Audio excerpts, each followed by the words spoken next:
In this segment, we're going to talk about neural net methods and pre-trained methods for machine translation.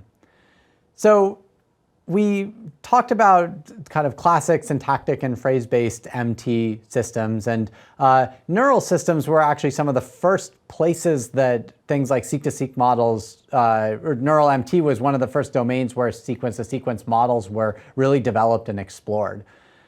And this was true even before pre-training came along, and actually pre-training has had a little bit less impact on MT than on other areas, partially because for some languages there's already so much data, and also because when you're dealing with text in other languages, just having an English-only model isn't as useful. So let's kind of walk through some of the results that have happened over the years. So in the original transformer paper, like we've seen, it was actually formulated as a sequence-to-sequence model, and the results it got on translation were pretty good. If we compare it to the results from their biggest model to this Google NMT system, which was a kind of state-of-the-art 8 stacked LSTMs with attention system, we see that the transformer is actually getting a couple of blue points more than this state-of-the-art Google system, which was a very, very strong baseline. So these models, if you have a lot of data, like those language pairs we saw there were like English, French, and English, German, when you have a lot of data, you just like train a big transformer and like you're good. There's a lot of challenges when you have much smaller amounts of data. And it was kind of previously thought that when you were dealing with, let's say, 100,000 examples, phrase-based machine translation was actually doing pretty well, and neural systems weren't necessarily doing as well. I mean, you could see that here there's a baseline that's actually getting 0 blue score. However, this work due to Senrik and Zhang showed a bunch of little hacks that you can apply. And if you do all these things, actually your neural systems are not really behind your phrase-based systems anymore, even when you have small amounts of data here. So there was kind of this period where it was known that neural worked well for the big stuff, but then it kind of rapidly advanced in small data situations as well. And this has become a big area of research where people are thinking about deploying MT systems for settings where you don't have a lot of parallel data. Now remember, because you're thinking about having data in 2 languages, any new pair of languages, if you don't have a lot of data for it, it might be hard to kind of stand up an MT system there.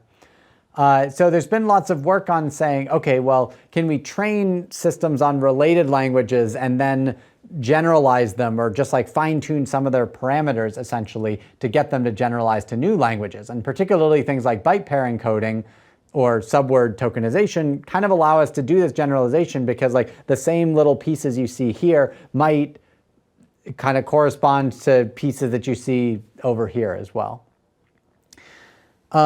So basically what this table on the right shows is that there is the ability to do this kind of transfer. If we take an existing model and fine-tune it in these settings, we can do much better than starting from scratch. And in fact, the kind of thing that really seems important to transfer is the inner workings of the transformer.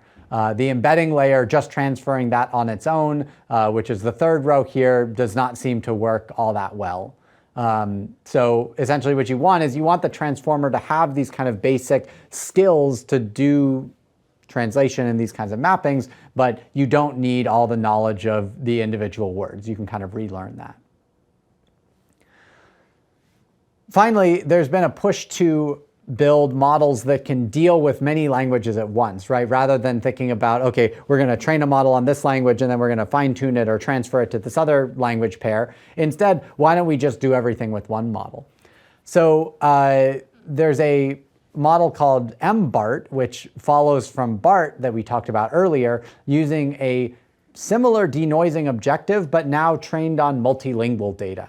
So essentially, we take data in a bunch of languages, we mask stuff out, and then we learn to reconstruct strings in those languages, but we're doing it all within a single model.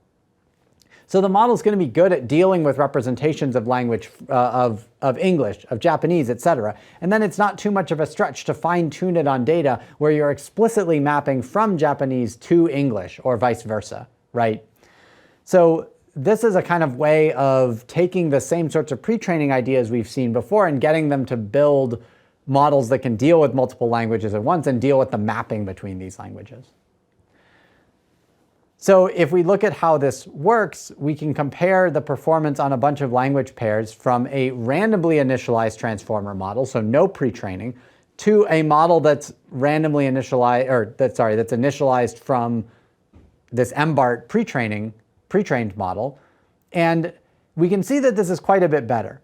However, we can also see that there's still languages like Gujarati and Kazakh in the top left where it's getting, almost 0 blue score. So still doing very, very poorly. So it's not the case that just pre-training magically solves all languages. It's, again, a trick that kind of helps a lot for kind of medium to high resource languages, but there's still language pairs where it's not really doing a whole lot.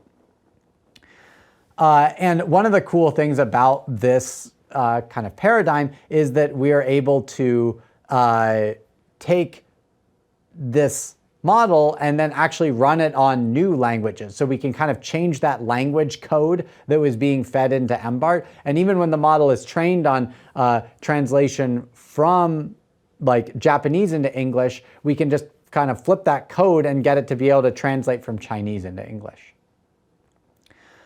And I guess a final thing I'll say about the impact of very large language models like ChatGPT is that they've been having a bit of a splash in evaluation, where rather than using things like blue score or other sorts of learned metrics, a very recent trend has been to just ask ChatGPT, how good is this translation? So it's not doing the translation here, right? Because it sees both a translation and the human reference. So it's just comparing it to a reference. But it seems like this outperforms a lot of methods that are trained over basically human-labeled data to learn how to reproduce human judgments. So it's a kind of interesting shift in how we evaluate things. And I think we're probably going to see some shifts in how we actually build these models as well. But at least for right now, the kind of the more standard pre-trained fine-tuned paradigm still is the most commonly used thing in translation. That's the end of this segment.